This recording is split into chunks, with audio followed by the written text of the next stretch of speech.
Hello guys, welcome to 5th Generation Hobby Shop and welcome to another vlog, another video testing, another unboxing. So ang i-unbox natin ngayon at ite-test is the Model 92A1 or the M92A1 by Umarex. This is an airgun pistol, CO2 powered, chambered in 4.5mm steel BBs. Okay, so by the way, shout out kay Sir Ranel of Zamboanga del Sur. Okay, welcome to 5th Generation Hobby Shop. So, now, this is the box of the unit. Ayan. Mod 92A1. This is CO2 airgun pistol. Ayan. Okay, so this is 12G CO2 powered, blowback system. Steel BBs, 4.5mm in diameter, and this is full metal, 18 rounder capacity. Okay, so this is airgun. Ayan. This is officially licensed by Beretta.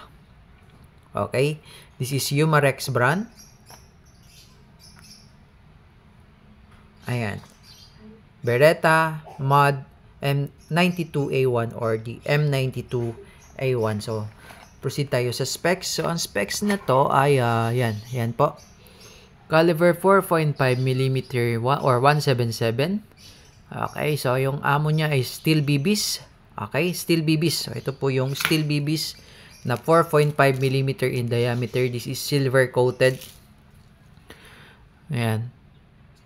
Then, the capacity is 18 rounder. Ayan, power source niya ay 12G capsule.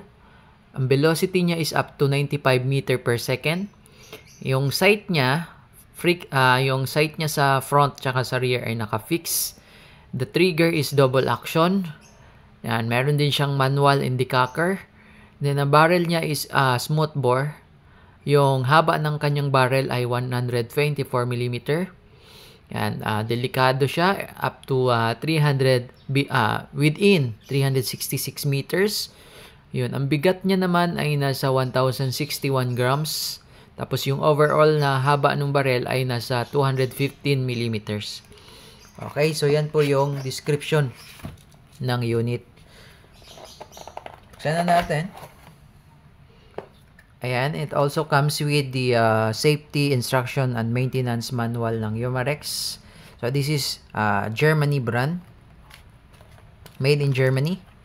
And this is the manual, Beretta Mod 92A1 or Model 92A1. So this is the M92A1.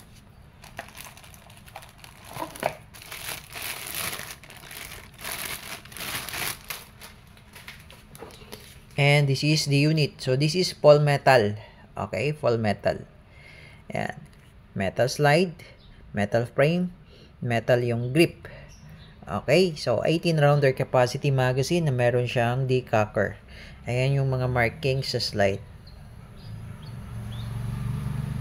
Okay, so Beretta trademarks, licensed by Beretta Italy.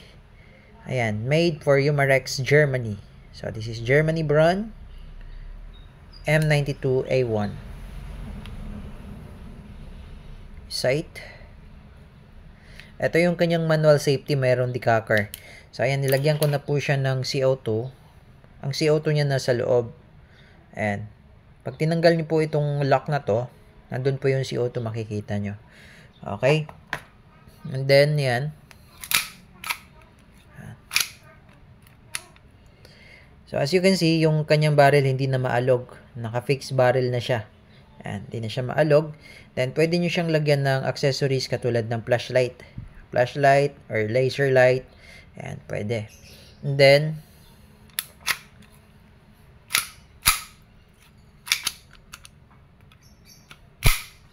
ayan. So, ano siya, no? Naka-hammer down. Kumbaga, engage yung hammer. Ngayon, pwede mo siyang i-decock. No? Lagay natin yung magazine. Ito may CO2 to, no? For safety, talaga, no? Na talagang safe yung unit. So, kahit na may CO2 yan, no? Kahit na may CO2, lagyan natin ng bala. For safety talaga na talagang hindi siya pumuputok. Okay, so ito po, lalagyan ko po ng bala. May CO2 po ito.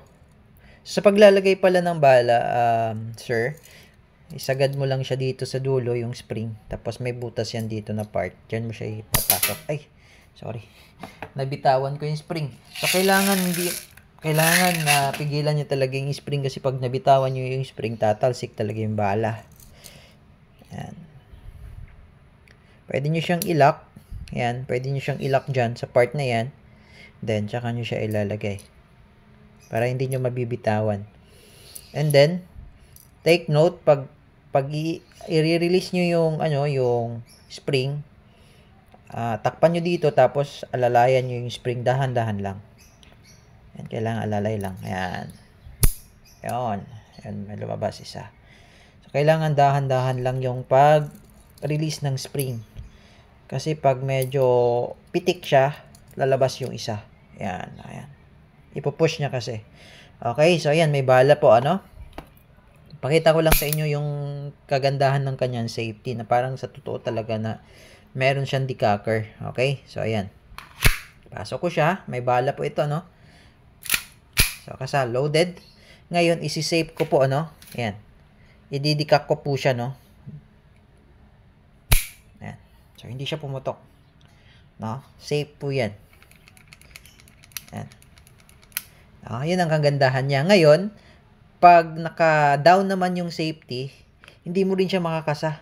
Yan, matigas yan Nakalock. Hindi mo rin siya makakasa. Yan. So, yun yung kagandahan ni M92A1. Yan. Tapos, ang bigat niya pa, Full metal kasi siya, Bigat. Yan. Ganda, So, this is air gun. Chambered in 4.5mm diameter. So, this is the steel BBs. So, ito yung bala niya. Mas maliit siya sa airsoft, pero metal BB siya. Steel BBs. Ayan, meron ba akong magnet dito? Okay, ayan guys. Dumidikit po siya sa magnet. Ayan. So, this is 4.5mm in diameter. Mas maliit po siya kaysa sa airsoft. Yung airsoft kasi is plastic BBs na 5.95. Okay?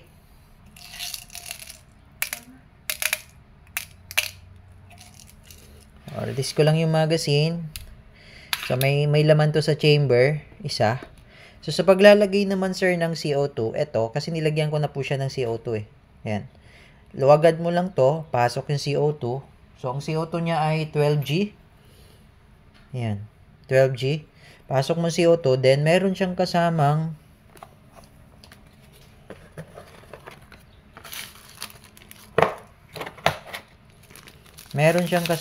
ayan, bala. Ayan yung bala niya. Steel BBs. Then, meron din siyang kasamang hex screw. Yung pampihit. Kaysa magazine. Ayan. Pagsalpak mo ng CO2 dyan. Pero, bago mo siya lagyan ng CO2, patakan mo yung tip. Ito, may kasamang silicone oil siya. Patakan mo yung dulo ng CO2 ng silicone oil. Ayan. Tapos, pasok CO2. Then, higpitan mo lang. Kailangan mabilis lang. Okay? So, hindi ko lang na-demo kasi nilagyan ko siya kanina for testing. Okay? So, ngayon, dagdagan natin ang bala.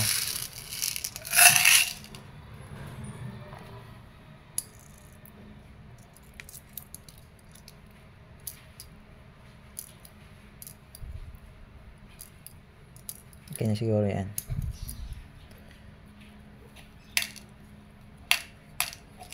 Okay, so bago tayo mag-testing, ayan, pakita ko lang sa inyo yung ganda ng unit. Ayan, meron siyang markings na Beretta sa grip. Yan, yung logo ng Beretta. Tapos sa slide naman, yan, Pietro Beretta. Yan, PB. Yan, Pietro Beretta. Yan yung markings niya. Naka-laser laser markings. Then, dito naman sa kabilang side, yan yun. Yan yung markings naman niya.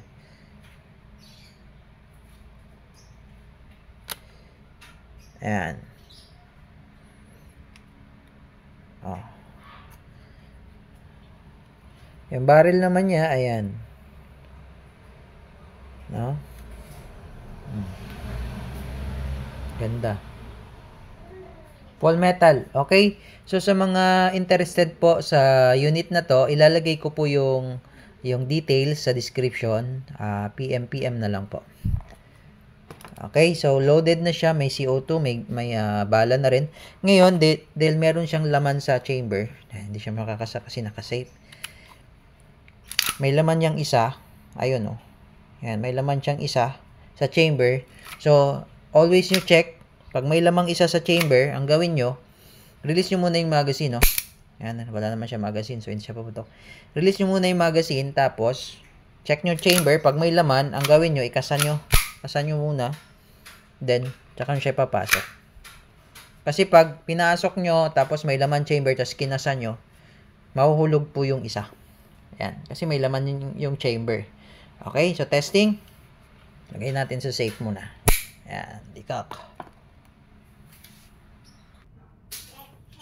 Okay, testing of the model M92A1 by Umarex. This is 4.5mm steel BBs, chambered in 4.5mm steel BBs. This is air gun, CO2 powered. Okay? So, meron itong laman. Firing.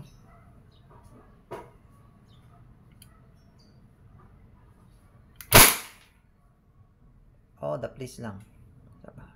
Firing.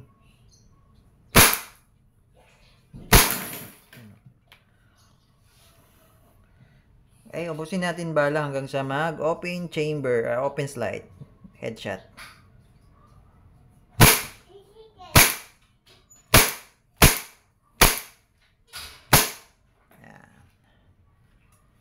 Okay, open slide. Release mag. Fall back the slide. Hammer down. Okay, again, this is the M92A1 by Umarex. Officially licensed or fully licensed by Beretta, Italy. Okay, thank you and have a nice day.